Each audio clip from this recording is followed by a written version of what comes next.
intelektual untuk menentukan masa depan kita dengan keputusan yang akan memperkuat pondasi demokrasi, memperkuat pondasi keadilan di dalam negara kita.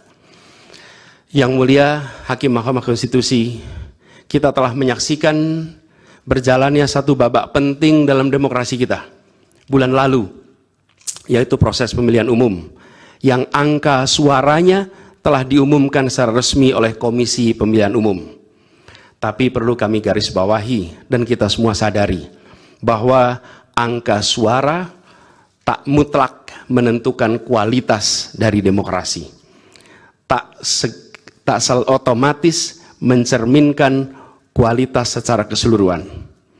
Setiap tahapan proses pemilihan, mulai dari persiapan awal hingga pengumuman, haruslah konsisten dengan prinsip-prinsip kebebasan, kejujuran, keadilan. Dan prinsip-prinsip ini bukan formalitas, ini bukan sekedar ada di teks, tapi ini pondasi esensial yang harus dijaga untuk membangun dan memelihara sistem demokrasi yang sehat, yang stabil, dan yang berkelanjutan. Pemilihan umum yang bebas, jujur, adil adalah pilar yang memberi legitimasi kuat pada pemerintahan yang terpilih, yang bisa membawa kepercayaan publik serta memperkuat pondasi institusi pemerintahan. Tanpa itu, legitimasi, kredibilitas dari pemerintah yang terpilih akan diragukan.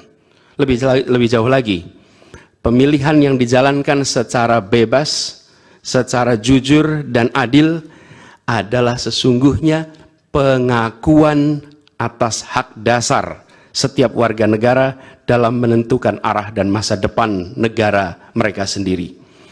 Ini adalah wujud tertinggi dari kedaulatan rakyat, di mana setiap suara dapat disampaikan dan dihitung tanpa tekanan, tanpa ancaman, tanpa iming-iming imbalan. Pertanyaannya, apakah Pilpres 2024 kemarin telah dijalankan secara bebas, jujur, dan adil? Izinkan kami menyampaikan jawabnya, tidak. Yang terjadilah sebaliknya. Dan ini terpampang secara nyata di hadapan kita semua. Kita menyaksikan dengan keprihatinan mendalam serangkaian penyimpangan yang telah mencoreng integritas proses demokrasi kita. Mulai dari awalnya, independensi yang seharusnya menjadi pilar utama dalam penyelenggaraan pemilu telah tergerus akibat intervensi kekuasaan yang tidak seharusnya terjadi. Di antara penyimpangan yang kita saksikan adalah penggunaan institusi negara untuk memenangkan salah satu calon yang secara eksplisit tidak memenuhi kriteria yang ditetapkan.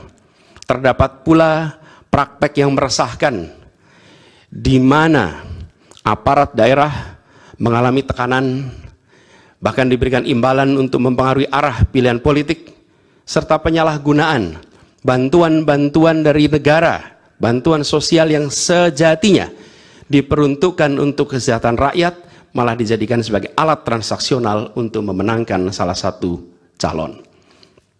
Bahkan intervensi ini sempat merambah hingga pemimpin Mahkamah Konstitusi. Ketika pemimpin Mahkamah Konstitusi yang seharusnya berperan sebagai jenderal benteng pertahanan terakhir menegakkan prinsip-prinsip demokrasi terancam oleh intervensi, maka pondasi negara kita, pondasi demokrasi kita berada dalam bahaya yang nyata. Lebih jauh lagi, skala penyimpangan ini tidak pernah kita lihat sebelumnya, yang mulia. Kita pernah menyaksikan penyimpangan seperti ini di skala yang kecil, pilkada, populasi kecil, tapi dalam skala yang amat besar dan lintas sektor baru kali ini kita semua menyaksikan. Karena itulah nanti izinkan kami nanti melalui tim hukum nasional dan Timnas Amin akan menyampaikan seluruh argumen dan bukti-buktinya atas penyimpangan dan pelanggaran kepada yang mulia Majelis Hakim Mahkamah Konstitusi ini. Kami, waktunya 2 menit lagi. Yang mulia Hakim Mahkamah Konstitusi yang kami hormati, kami muliakan. Apa yang kita saksikan ini bukanlah peristiwa biasa. Ini adalah titik klimaks dari sebuah proses yang panjang. Penggerogotan atas demokrasi, di mana praktek-praktek intervensi dan ketaatan pada tata kelola pemerintahan secara pelan-pelan tergerus.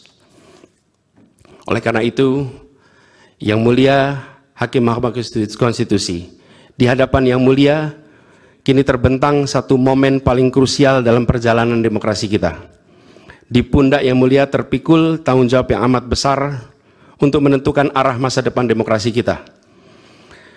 Apakah kita akan melangkah dalam persimpangan jalan ini menjadi sebuah republik dengan rule of law atau rule by law? Demokrasi yang makin matang atau kemunduran yang sulit untuk diluruskan di tahun-tahun ke depan? Bila kita tidak melakukan koreksi saat ini, maka akan menjadi presiden ke depan di setiap pemilihan di berbagai tingkat. Bila kita tidak melakukan koreksi, maka praktek yang terjadi kemarin akan dianggap sebagai kenormalan dan menjadi kebiasaan, lalu menjadi budaya, dan akhirnya menjadi karakter bangsa. Yang mulia Majelis Hakim Mahkamah Konstitusi, dengan rasa hormat dan penuh harap, mohon peristiwa ini jangan dibiarkan melewat tanpa dikoreksi. Rakyat Indonesia menunggu dengan penuh perhatian, dan kami titipkan semua ini kepada Mahkamah Konstitusi yang berani, independen, untuk menegakkan keadilan dengan penuh pertimbangan. Kami mendukung Yang mulia untuk tidak membiarkan demokrasi ini terkikis oleh kepentingan kekuasaan yang sempit, tidak membiarkan cita-cita reformasi yang telah lama diperjuangkan menjadi sia-sia. Tindakan dan keputusan Mahkamah Konstitusi terkait dengan jadwal pemilihan kepala daerah serentak serta keputusan penghapusan pasal pencemaran nama baik telah memberikan kepada kami harapan bahwa independensi, keberanian, ketegasan dalam menegakkan keadilan hadir kembali di Mahkamah Konstitusi ini. Kami memohon kepada Hakim Konstitusi yang kami muliakan untuk menerapkan kebijaksanaan dan keadilan dalam setiap keputusan perkara yang kami ajukan, menjadi penjaga yang teguh atas nilai demokrasi, dan memastikan bahwa konstitusi tetap menjadi panduan utama dalam membangun masa depan bangsa yang lebih adil dan sejahtera. Semoga sejarah mencatat dan menjadi saksi atas dedikasi dan komitmen yang mulia untuk mempertahankan integritas dan martabat demokrasi dan konstitusi kita. Kepada Hakim Mahkamah Konstitusi yang kami muliakan, harapan besar dan tinggi itu kami titipkan. Terima kasih. Assalamualaikum warahmatullahi wabarakatuh. Waalaikumsalam.